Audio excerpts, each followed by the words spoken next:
first you're going to get a rig. Doesn't matter what it is, just like as long as it's rigged, it's fine. It'll work for this method. The second is to get the rig in the default position. So you can do that by clicking on any of the bones in pose mode and going over to the right and under the transform, just go into rotation, setting everything to 0. I've already done this, and so by default my rig is on a T-pose. Yours might be something else, but as long as it's in its default position, you're good.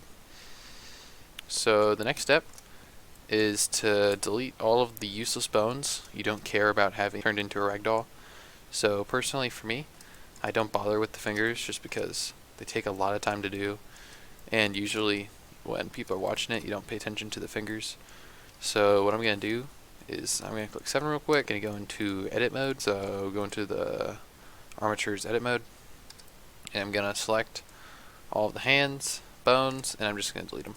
Then when you go back into object mode, you'll notice that the hand is really messed up, and I'm going to fix that by going into the weight paint mode, going down here to the vertex group, and then I'm going to find my right forearm.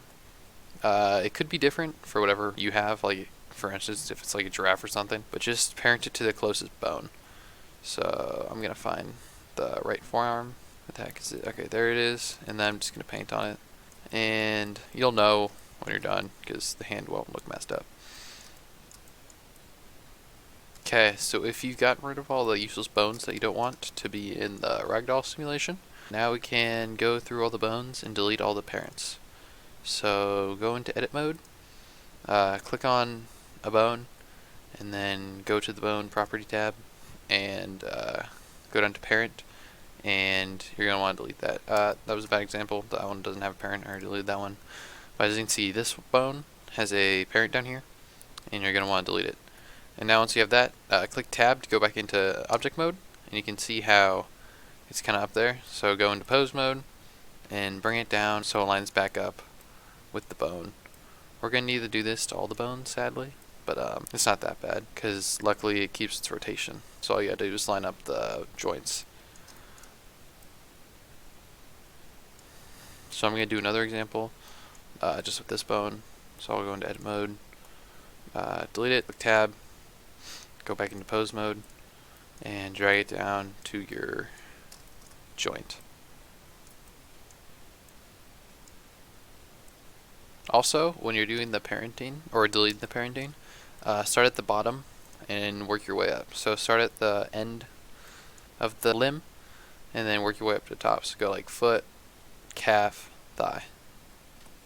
Okay, once you've unparented all the bones and put the bones back into place, we're going to want to start adding cubes over each bone. So I'm going to put my cursor right here, add a cube, and shrink it down, and I'm going to model it to fit around the bone. So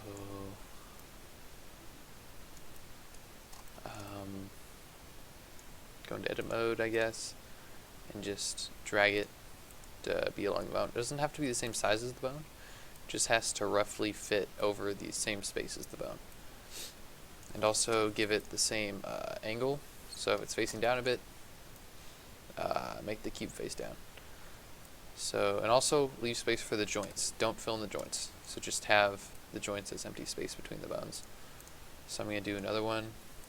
Put the cursor right here. Add a cube. Shrink it down. Place it over the bone. Because these cubes are going to be the physics objects that actually drive the ragdoll. So it doesn't need to be that accurate. In fact, we don't want it to be that accurate or that high of poly, because then it'll lag out and it'll take a long time to render. Now, just do that for the rest of the bones in the body. And feel free, while you're making the cubes around the armature, to just hide the body, because all you need to really see is the armature. So you can just go to the outliner and just hide all the body parts. Now, after you add all the cubes to the bones, click on one of the cubes, it doesn't matter which one, and then go to the physics tab, enable a rigid body physics, make sure active is checked, make sure dynamic is checked, give it some mass, And then what we're going to want to do is hide the armature, and then select all of the cubes, and go to Object, Rigid Body, and then Copy from Active. And that'll give all of the blocks the same rigid body settings as this one. Now, go to the armature, re-enable it, go to, click on the armature, go to, I think it's edit mode? Oh, no, go to pose mode, click on the bones, and then add a bone constraint in the bone constraint tab, and do child of. And once you do that, you're just going to use the target eyedropper tool and target the block that is corresponding with your bone. And once you do that, it's going to like move the bone kind of far away. So click clear inverse and then click set inverse, and that'll put it back to its position that you had it before that.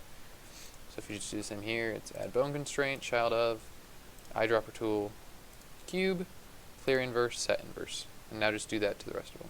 Okay, it's going to add a plane right here because we're going to test out the rigid body physics. So just set the cursor into the mesh, grab a plane, and give it a rigid body physics, and then checkmark animated. And then click play, and you should see everything fall. This is exactly what we want for right now. Now what we're going to want to do is we're going to want to add a empty in between every joint. So click on a joint and click Shift A, go to empty and add planes axis. It doesn't matter what you add, but just make sure it's an empty. And now we're going to want to do that to every single bone in the body. Actually, before we add it to every single bone in the body, we're going to want to go to the add rigid body constraint and put it on generic. And now just click 1 on the numpad to go into the orthographic view and start adding it to every joint. And also make sure to go to the top orthographic view, which is 7 on the numpad, just to make sure it's all lined up.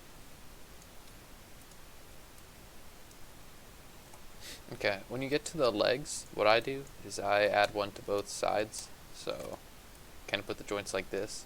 So like imagine if like these empties were the hips, that's where you would want to place the empties on the body. Okay, now that we have empties between or on every joint, I'm going to hide the armature, and then what we can start doing is selecting all of our bones to be rotated around the joint. So if you go to the rigid body constraints tab for the joint or the empty, you can scroll down to objects, and the first object can be the one farthest out on the limb, and then the second one can be the inner one. I don't think this matters, but that's just what I do. And now that we've done that, go to the linear thing, checkmark all of these, and set them all to 0. Now what I also want to do is mess with the rotation, which is the angular one, and this will limit the angular rotation of each bone. So usually I like to checkmark all of them and just set it to -90 and 90. Now just do this to all of the bones in the body. I don't know if I made this very clear, but also just make sure to select the objects.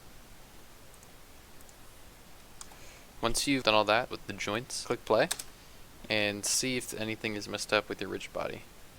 So for example, mine, I don't like how the ribs cave in on themselves. So what I can do to fix that is, since we can control every rotation, I don't like how it's rotating on the x-axis. So what I can do is I can just go to the x angle and switch this to 0. And actually I see what I did there, I messed it up. I didn't put a negative on the top one. But if I go here, you can see that the top one doesn't fold in on itself, and that's because I did that. Now actually I do want it to move a bit, so I'm going to switch it to like -20, and 20. But just do this with most of the joints in the body. Like, for example, the knee joint.